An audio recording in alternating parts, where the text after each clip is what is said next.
우리가 무엇을 하든지 기본이 참 중요합니다. 그래서 운동을 할 때도 기본기가 잘 돼 있어야죠. 기본기가 잘 안 돼 있고 스킬만 배우면 큰 운동선수가 되지를 못합니다. 그래서 기초 체력이 참 중요하지 않습니까? 그리고 건축을 할 때도 기초가 중요합니다.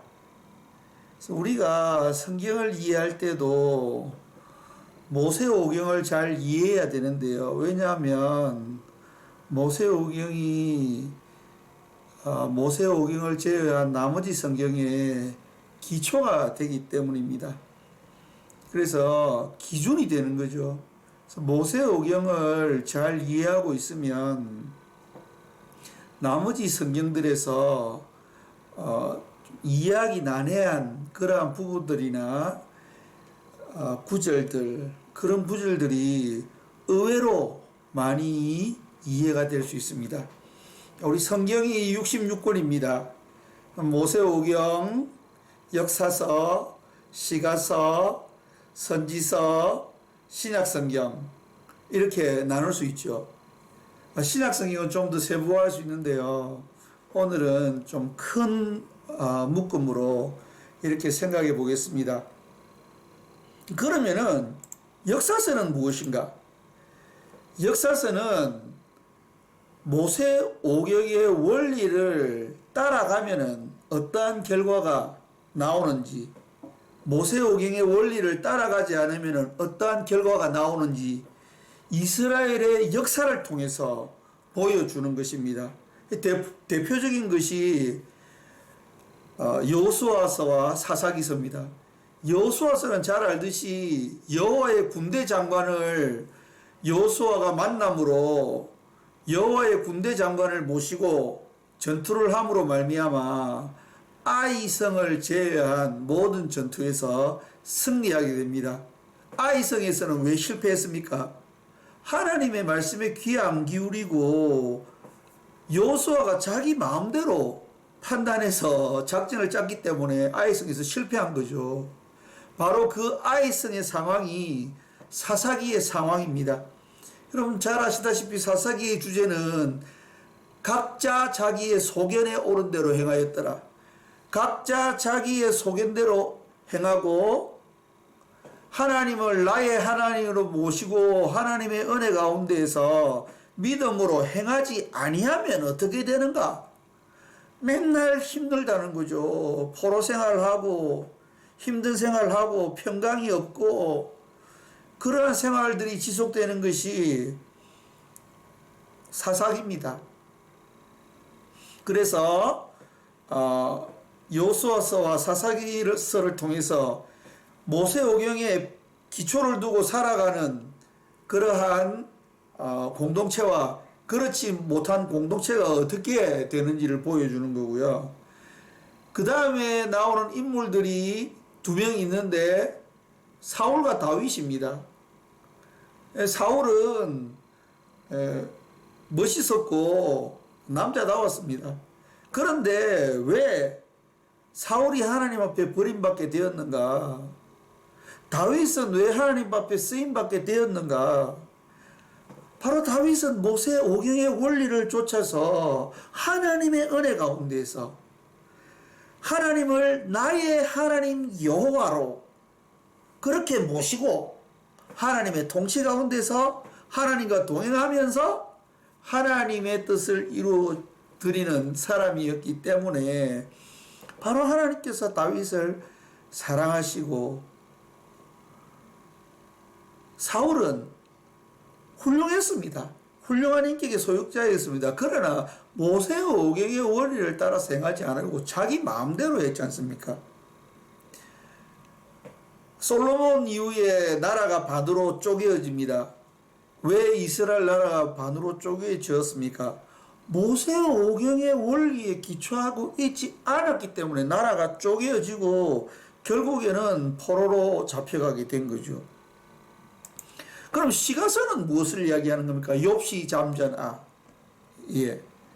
그것은 바로 모세 오경의 원리를 따라 살았던 사람들이 정말로 내가 하나님의 은혜 가운데서 하나님을 나의 하나님 여호와로 모시고 그 하나님을 믿고 하나님의 통치 가운데에서 하나님과 동행하며 하나님의 뜻을 이루어가는 사람이 되었을 때 하나님이 나에게 어떻게 축복해 주셨더라 라는 것을 개인이 간증하는 겁니다. 그래서 욥이 어려움이 있었지만은 그러나 하나님 앞에 믿음으로 사는 자는 하나님의 은혜 가운데서 결국 승리하게 된다. 시편은 그 많은 고난 가운데서도 끝까지 하나님을 신뢰하고 따라가면 결국 승리하게 된다. 잠언은 무엇입니까? 여호와를 경외함이 지혜의 근본이고 지식의 근본이라는 거죠. 내가 조금 배운 그 지식, 내가 가진 그 경험, 그걸로 하면 안 된다는 것을 잠언이 가르쳐 줍니다. 그렇게 하면 안 된다고 가르쳐 줬는데 어떻게 합니까? 모세 오경의 원리를 따라 행하지 않았기 때문에 솔로몬이 마지막에 전도서를 쓰지 않습니까? 여러분 잘 아시죠? 전도서의 결론. 헛되고 헛되며 헛되고 헛되니 모든 것이 헛되도다. 그러므로 여호와를 경외하고 그 법도를 행할지니라. 이것이 바로 전도서의 결론입니다. 아가서는 무엇입니까? 모세오경의 원리를 따라 사는 사람이 얼마나 행복한가를 이야기해 주는 책이 아가서입니다. 그럼 선지서는 무엇을 이야기합니까? 선지자를 세 부류의 선지자로 나눌 수 있습니다. 이스라엘 백성들이 포로로 잡혀가기 전 선지자, 포로로 잡혀갔을 때 예언했던 선지자, 포로에서 돌아왔을 때 예언한 선지자. 포로 전에 선지자들은 어떤 걸 외쳤습니까? 너희들이 모세 오경의 원리에서 벗어나고 있다. 시내산에서 하나님과 맺은 언약에서 벗어나고 있다. 돌아와라 하나님께로. 하나님을 너의 하나님 여호와로 모시고 살아야 한다. 네 경험, 네 지식, 너의 능력을 믿고 살면 큰일 난다. 여러분 말로 할 때 듣고 돌아오는 자가 복된 겁니다. 말로 해서 안 될 때 어떻게 해야 됩니까? 회초리를 들어야죠. 말할 때 들으면 회초리를 안 맞습니다. 근데 말할 때 안 들으면 회초리를 맞아야죠. 왜냐하면 하나님이 사랑하시기 때문에 완전히 망하면 안 되지 않습니까? 그래서 망하는 길로 가지 말라고 경고했는데 끝까지 망하는 길로 가면 회초리 들어가지고 때려서라도 안 망하게 해야 되잖아요, 자식을. 그래서 이 포로로 보낸 겁니다. 미워서 보낸 게 아니고 하나님이 사랑했기 때문에 포로로 보낸 거잖아요. 그래서 포로기에 예언했던 선지자들은 하나님이 너희들을 미워하시는 것이 아니고 사랑하시는 것이다. 너희들과 함께 계신다. 예루살렘에만 너희들과 함께 계셨던 것이 아니고 너희들이 포로로 잡혀왔지만은 이곳에서도 하나님 너희와 함께 계신다. 이스라엘 백성들이 깨달았을 때 하나님께서 다시 사명 감당하도록 하기 위해서 이스라엘 백성들이 예루살렘에 돌아왔을 때 하나님께서 너희들이 지금까지 겪은 것보다 더 큰 일을 내가 행할 것이다. 곧 나타날 것이다. 그게 바로 신약입니다.